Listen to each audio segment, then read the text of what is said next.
making Congressman Sandro Marcos the lead or the point man sa pagsulong ng impeachment, ipinakita niya very subtly that the President cannot even control his own son, a General Appropriations Fund, para matakpan ang kanilang malaking kasalanan dito sa sambayan ng Pilipino.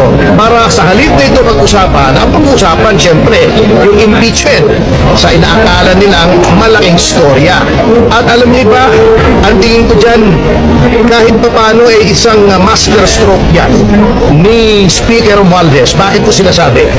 Bukod sa ito ay pantakip dito sa malaking news ng insertions na ngayon ay nasa kataas-taasang hukuman at pati na dito sa piskalya sa Lunes, isang purpose yan. Number 2,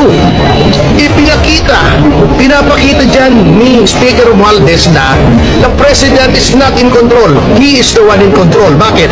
Sapagkat publicly sinabi na ni Pangulo ayaw niya ng impeachment. Sa kabila ng sinabing yun ng Pangulo ay isinulong pa rin niya impeachment. Not only that, by making Congressman Sandro Marcos the lead or the point man sa pagsulong ng impeachment, ipinakita niya very subtly that the President cannot even control his own son.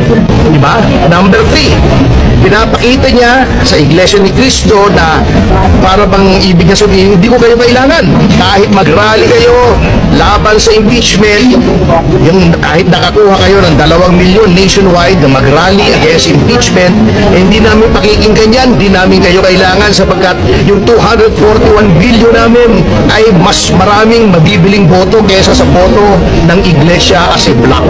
Yan po ang mga mensaheng isinusulong ng impeachment na yan eh.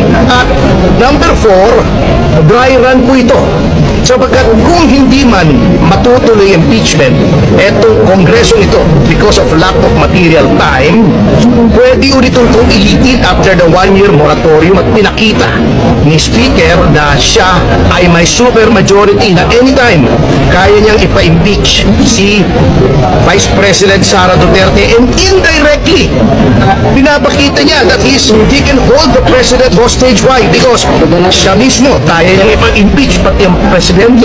So, by doing this impeachment right now, there's one message being sent by Speaker Romualdez: ako ang pinakamatigas dito sa Pilipinas.